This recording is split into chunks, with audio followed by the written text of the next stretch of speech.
मुलुगनि दंनाय माने शिब भक्तआरि आइ आफा रायजो राजाफोर गेदेर गोलावफोर आं दिनै श्रावण मासाव दै शिबनि लिंगआव दै लुनायनि सोमोन्दै एसे मेथाइ रोजाबनो लुबैदों। आफा शिब महादेवनि बे गुनखौ एसे ससे मेथाइ खननानै आङो मुलुगनो फोरमायनो लुबैदों।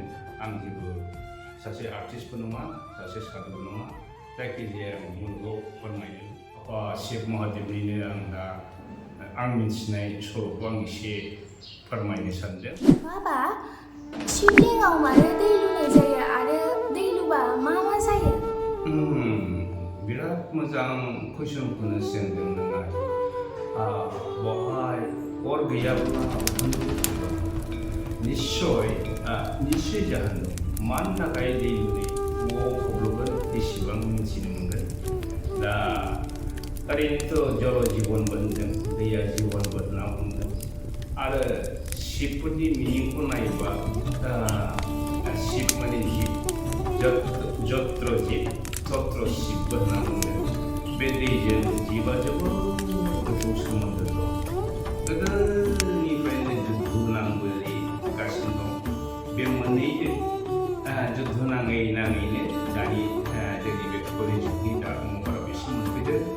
दा गोदो बेखौ लैथो सानाय क्षीर सागर गाइखेरनि लैथो सानाय बे सल'निफ्राय आङो जुरिजेननोसै। गोदो मोनसे उसुरजों देबताफोरजों जुद्ध नांलायब्ला उसुरफ्रा जोबोद बोलो गोरामोन। बिसोर अरायबो दा कृष्णनि बे बोर लानानै बुद्धि लानानै बिष्णुनि बोर लानानै ब्रह्म बिष्णु महेश्वरनि बे साथामनि बोर लानानै इन्द्र देबता मोनहा मा पलिसि खालामनानै मा खालामो, उसुरफोरखौ लानानै लैथो सायो। बे लैथो सानाय समाव मासे बिराद गिदिर जिबौखौ लानानै सानाय जादोंमोन। दा बिस गोनां खर'खौ उसुरफ्रा हमदों, ओमफ्राय बिस गैयै लान्जायखौ बोलो गैयैखाय देबताफ्रा लादोंमोन। दा लैथो सानाय समाव जोबोद बिस ओंखारदों आरोखि बे सागराव। बिस ओंखारनायाव मा जाखो, ओमफ्राय बे दैजों बे सागरजों बोहैलांनानै आफाङाव जेसेबां दं जिब जिबि बेफोरखौ आबाद थैलुंगाजोबथारदोंमोन। ओमफ्राय प्रिथिबिरा थांनानै थानायनि जेबो आसा गैयामोन। दा उनाव बयबो ब्रह्म मोनहा देबताफोरा थांनानै शिबनाव आर'ज गाबहैयो, देव भोलेनाथ, नों अननानै मोनसे राहा होदो, बे लैथोआव गोजावनानै थानाय बिसखौ नोङो बासायदो, गैया खालामदो। नों नङा सारा सोर हाबावनो, नोंनो गासिबो देबतानि देबता, नोंनो गणेशनि बिफा, हे आफा महादेव। भक्तफोरनि दैखो सुरनायखौ मानिनानै बियो लैथोआव सानायाव ओंखारनाय हाला हाला बिसखौ गासिबो लोंजोबनानै मा जायो, बिनि गोदोनाया गोथां नीलकण्ठ जायो। गोथां नीलकण्ठ जायो। ओमफ्राय बिनि खर'आव नकारात्मा माने गाज्रि गुन पयजना बिराद खर'आव जमा जाना थायो।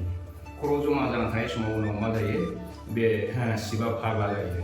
फाग्ला मारदों होनजानायाव बिमाबा बेखौ थान्दाय होनो थाखाय शिबलिंगआव दै लुयो। दै लुयोब्ला मा जायो, शिबआ थान्दा जानो हायो। जोबोद मोजां मोनो। दै लुयोब्ला मा जादों, बेवहाय जे शिब पुराणफ्राव फरायबा मोनो, दैखौ शिबआ जोबोद मोजां मोनो। आरो दै मोनलोंबा शिबआ मा जायो, जोंनि गासिबो जत गाज्रि पाप दङ बेखौ गैया खालामना होयो। आरो जोंनि खोमसि फोथायनाय दङ बेखौ गैया खालामना होयो।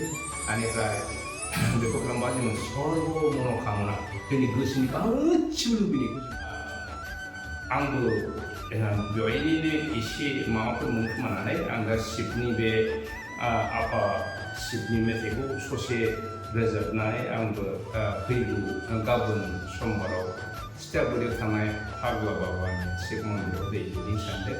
आं दा बेखौ खननानै दोनबा जोबोद गोजोननाय मोनगोन आं सानदों आरोखि। Brahma Vishnu Maheshwar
Thank you for watching my video. Om Namah Shivaya.